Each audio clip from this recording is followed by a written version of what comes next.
हरे कृष्णा। कैसे हैं आप सब। मेरे YouTube चैनल में आपका स्वागत है। पंचम स्कंद 26वां अध्याय, नरकों की विभिन्न गतियों का वर्णन। राजा परीक्षित ने पूछा, महर्षि, लोगों को जो ये ऊंची नीची गतियां प्राप्त होती हैं, उनमें इतनी विभिन्नता क्यों है। श्री सुखदेव जी ने कहा, राजन, कर्म करने वाले पुरुष सात्विक, राजस और तामस 3 प्रकार के होते हैं तथा उनकी श्रद्धाओं में भी भेद रहता है। इस प्रकार स्वभाव और श्रद्धा के भेद से उनके कर्मों की गतियां भी भिन्न भिन्न होती हैं और न्यूनाधिक रूप में ये सभी गतियां सभी कर्ताओं को प्राप्त होती हैं।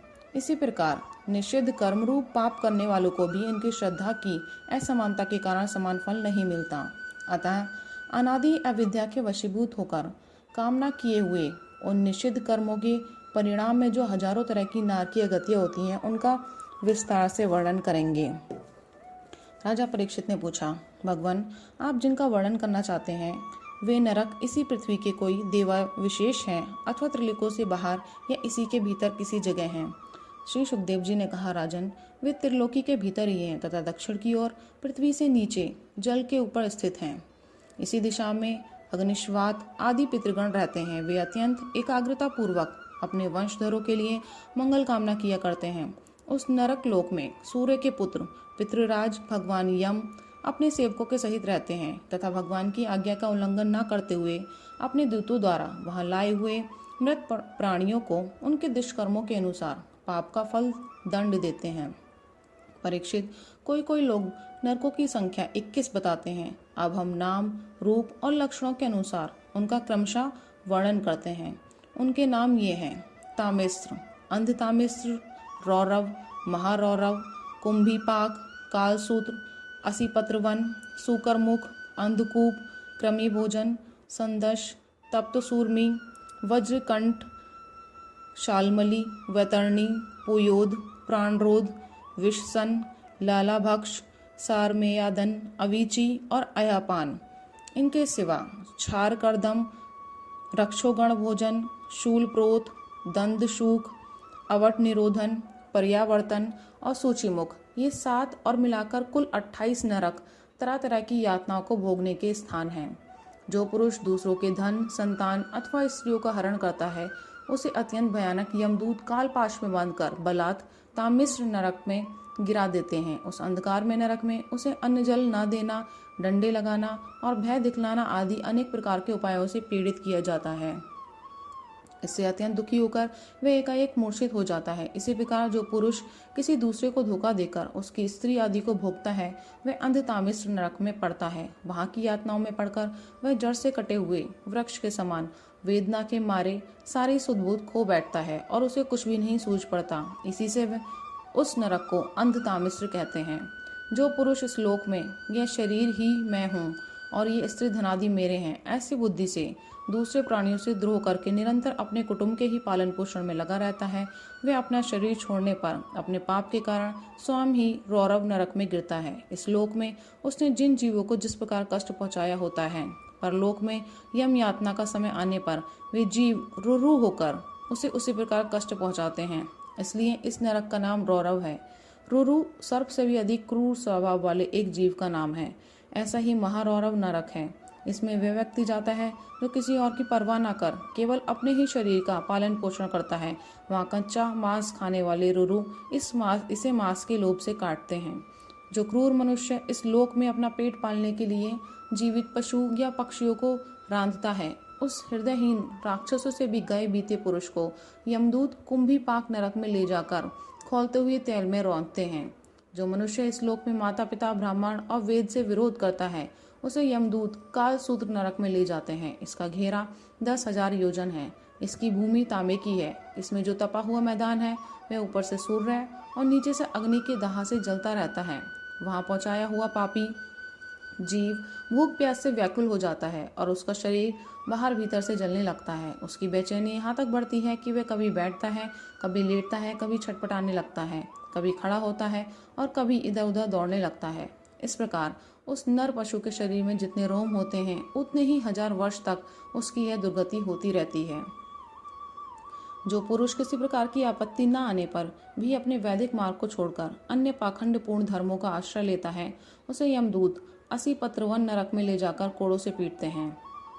जब मार से बचने के लिए वह इधर उधर दौड़ने लगता है तब उसके सारे अंग ताल बन के तलवार के समान पैने पत्तों से, जिनमें दोनों ओर धारें होती हैं, टूक टूक होने लगते हैं। तब वह अत्यंत वेदना से हाय मैं मरा इस प्रकार चिल्लाता हुआ पद पद पर मूर्छित होकर गिरने लगता है। अपने धर्म को छोड़कर पाखंड मार्ग में चलने से उसे इस प्रकार अपने कुकर्म का फल भोगना पड़ता है। इस लोक में जो पुरुष राजा या राज कर्मचारी होकर किसी निरपराध मनुष्य को दंड देता है अथवा ब्राह्मण को शरीर दंड देता है, वह महापापी मरकर सुकरमुख नरक में गिरता है। वहां जब महाबली यमदूत उसके अंगों को कुचलते हैं तब वह कोल्हू में पेरे जाते हुए गन्ने के समान पीड़ित होकर, जिस प्रकार इस लोक में उसके द्वारा सताए हुए निरपराध प्राणी रोते चिल्लाते थे, उसी प्रकार कभी आर्त स्वर से चिल्लाता और कभी मूर्छित हो जाता है। जो पुरुष इस लोक में खटमल आदि जीवों की हिंसा करता है, वह उनसे द्रोह करने के कारण अंधकूप नरक में गिरता है, क्योंकि स्वयं भगवान ने ही रक्तपान आदि उनकी वृत्ति बना दी है और उन्हें उसके कारण दूसरे को कष्ट पहुंचने का ज्ञान भी नहीं है। किंतु मनुष्य की वृत्ति भगवान ने विधि निषेध पूर्वक बनाई है और उसे दूसरों के कष्ट का ज्ञान भी है। वहाँ वे पशु, मृग, पक्षी, सांप आदि रेंगने वाले जंतु, मच्छर, जू, खटमल और मक्खी आदि जीव जिनसे उसने द्रोह किया था, उसे सब ओर से काटते हैं। इससे उसकी निद्रा और शांति भंग हो जाती है और स्थान न मिलने पर भी बेचैनी के कारण उस घोर अंधकार में इस प्रकार भटकता रहता है जैसे रोगग्रस्त शरीर में जीव छटपटाया करता है। जो मनुष्य इस लोक में बिना पंच महायज्ञ किए तथा जो कुछ मिले उसे बिना किसी दूसरे को दिए स्वयं ही खा लेता है, उसे कौवे के समान कहा गया है। वह परलोक में क्रमी भोजन नामक निकृष्ट नरक में गिरता है। वहाँ 1,00,000 योजन लंबा चौड़ा एक कीड़ों का कुंड है, उसी में उसे भी कीड़ा बनकर रहना पड़ता है। और जब तक अपने पापों का प्रायश्चित न करने वाले उस पापी के बिना दिए और बिना हवन किए खाने के दोष का अच्छी तरह शोधन नहीं हो जाता, तब तक वह उसी में पड़ा पड़ा कष्ट भोगता रहता है। वहाँ कीड़े उसे नोचते हैं और वह कीड़ों को खाता है। राजन, इस लोक में जो व्यक्ति चोरी या बरजोरी से ब्राह्मण के अथवा आपत्ति का समय न होने पर भी किसी दूसरे पुरुष के सुवर्ण और रत्नादि का हरण करता है, उसे मरने पर यमदूत संदंश नामक नरक में ले जाकर तपाए हुए लोहे के गोले से दागते हैं और संडासी से उसकी खाल नोचते हैं। इस लोक में यदि कोई पुरुष अगम्य स्त्री के साथ संभोग करता है अथवा कोई स्त्री अगम्य पुरुष से व्यभिचार करती है, तो यमदूत उसे तप्त सूर्मी नामक नरक में ले जाकर कोड़ों से पीटते हैं तथा पुरुष को तपाए हुए लोहे की स्त्री मूर्ति से और स्त्री को तपाई हुई पुरुष प्रतिमा से आलिंगन कराते हैं। जो पुरुष इस लोक में पशु आदि सभी के साथ व्यभिचार करता है, उसे मृत्यु के बाद यमदूत वज्र कंटक शालमिली नरक में गिराते हैं और वज्र के समान कठोर कांटों वाले सेमर के वृक्ष पर चढ़ाकर फिर नीचे की ओर खींचते हैं। जो राजा या राजपुरुष इस लोक में श्रेष्ठ कुल में जन्म पाकर भी धर्म की मर्यादा का उच्छेद करते हैं, वे उस मर्यादा अतिक्रमण के कारण मरने पर वैतरणी नदी में पटके जाते हैं। यह नदी नरकों की खाई के समान है। उसमें मल, मूत्र, पीव, रक्त, केश, नख, हड्डी, चर्बी, मांस और मज्जा आदि गंदी चीजें भरी हुई हैं। वहां गिरने पर इन्हें उधर उधर से जल के जीव नोचते हैं, किंतु इससे उनका शरीर नहीं छूटता। पाप के कारण प्राण उसे वहन किए रहते हैं और वे उस दुर्गति को अपनी करने का फल समझकर मन ही मन संतप्त होते रहते हैं। जो लोग शौच और आचार के नियमों का परित्याग कर तथा लज्जा को तिलांजलि देकर इस लोक में शूद्राओं के साथ संबंध गांठकर पशु के समान आचरण करते हैं, वे भी मरने के बाद पीव, विष्ठा, मूत्र, कफ और मल से भरे हुए पुयोद नामक समुद्र में गिरकर उन अत्यंत घृणित वस्तुओं को ही खाते हैं। इस लोक में जो ब्राह्मण आदि उच्च वर्ग के लोग कुत्ते या गधे पालते हैं और शिकार आदि में लगे रहते हैं तथा शास्त्र के विपरीत पशुओं का वध करते हैं, मरने के पश्चात वे प्राण रोध नरक में डाले जाते हैं और वहां यमदूत उन्हें लक्ष्य बनाकर बाणों से बींधते हैं। जो पाखंडी लोग पाखंडपूर्ण यज्ञों में पशुओं का वध करते हैं, उन्हें परलोक में वैश्यस नरक में डालकर वहां के अधिकारी बहुत पीड़ा देकर काटते हैं। जो द्विज कामातुर होकर अपनी सवर्णा भार्या को वीर्यपान कराता है, उस पापी को मरने के बाद यमदूत वीर्य की नदी लाला भक्ष नामक नरक में डालकर वीर्य पिलाते हैं। जो कोई चोर अथवा राजा या राजपुरुष इस लोक में किसी के घर में आग लगा देते हैं, किसी को विष दे देते हैं अथवा गांव या व्यापारियों की टोलियों को लूट लेते हैं, उन्हें मरने के पश्चात सारमेयादन नामक नरक में वज्र की सी दाढ़ों वाले 720 यमदूत कुत्ते बनकर बड़े वेग से काटने लगते हैं। इस लोक में जो पुरुष किसी के गवाही देने में, व्यापार में अथवा दान के समय किसी भी तरह झूठ बोलता है, वह मरने पर आधार शून्य अवीचीमान नरक में पड़ता है। वहाँ उसे 100 योजन ऊंचे पहाड़ के शिखर से नीचे को सिर करके गिराया जाता है। उस नरक की पत्थर की भूमि जल के समान जान पड़ती है, इसलिए इसका नाम अविचीमान है। वहां गिराए जाने से उसके शरीर के टुकड़े टुकड़े हो जाने पर भी प्राण नहीं निकलते, इसलिए उसे बार बार ऊपर ले जाकर पटका जाता है। जो ब्राह्मण या ब्राह्मणी अथवा व्रत में स्थित और कोई भी प्रमादवश मदपान करता है तथा जो क्षत्रिय या वैश्य सोमपान करता है, उन्हें यमदूत अयपान नाम के नरक में ले जाते हैं और उनकी छाती पर पैर रखकर उनके मुंह में आग से गलाया हुआ लोहा डालते हैं।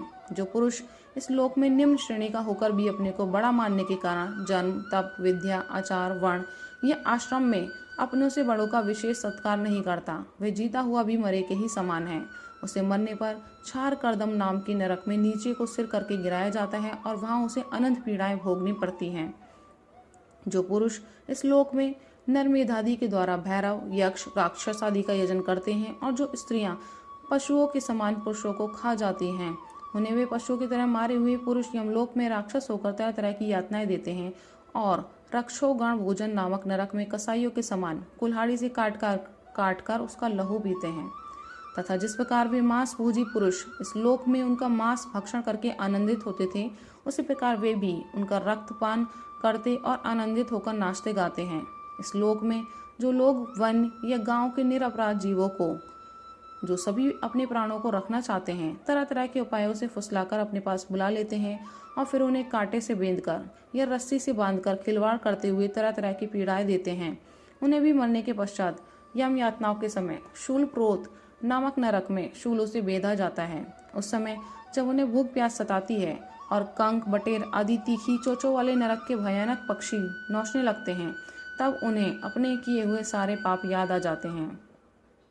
राजन, इस लोक में जो सर्पों के समान उग्र स्वभाव पुरुष दूसरे जीवों को पीड़ा पहुंचाते हैं, वे मरने पर दंड शूक नामक के नरक में गिरते हैं। वहां 5-5, 7-7 मुंह वाले सर्प उनके समीप आकर उन्हें चूहों की तरह निगल जाते हैं। जो व्यक्ति यहाँ दूसरे प्राणियों को अंधेरी खत्तियों, कोठों या गुफाओं में डाल देते हैं, उन्हें परलोक में यमदूत वैसे ही स्थानों में डालकर विषैली आग के धुएं में घोंटते हैं। इसलिए इस नरक को अवट निरोधन कहते हैं। जो ग्रस्त अपने घर आए अतिथि अभ्यागतों की और बार बार क्रोध में भरकर ऐसी कुटिल दृष्टि से देखता है मानो उन्हें भस्म कर देगा, वह जब नरक में जाता है तब उस पाप दृष्टि के नेत्रों को गिद्ध, कंक, काक और बटेर आदि वज्र किसी कठोर चोंचों वाले पक्षी बलात् निकाल लेते हैं। इस नरक को पर्यावर्तन कहते हैं। इस लोक में जो व्यक्ति अपने को बड़ा धनवान समझकर अभिमानवश सबको टेढ़ी नजर से देखता है और सभी पर संदेह रखता है, धन के व्यय और नाश की चिंता से जिसके हृदय और मुंह सूखे रहते हैं, तथा तनिक भी चैन न मानकर जो यक्ष के समान धन की रक्षा में ही लगा रहता है, तथा पैसा पैदा करने, बढ़ाने और बचाने में जो तरह तरह के पाप करता रहता है, वे नराधम मरने पर सूचीमुख नरक में गिरता है। वहाँ उस अर्थ पिशाच पापात्मा के सारे अंगों को यमराज के दूत दर्जियों के समान सुई धागे से सीते हैं। राजन, यमलोक में इसी प्रकार के सैकड़ों हजारों नरक हैं। उनमें जिनका यहाँ उल्लेख हुआ है और जिनके विषय में कुछ नहीं कहा गया, उन सभी में से सब अधर्म परायण जीव अपने कर्मों के अनुसार बारी बारी से जाते हैं।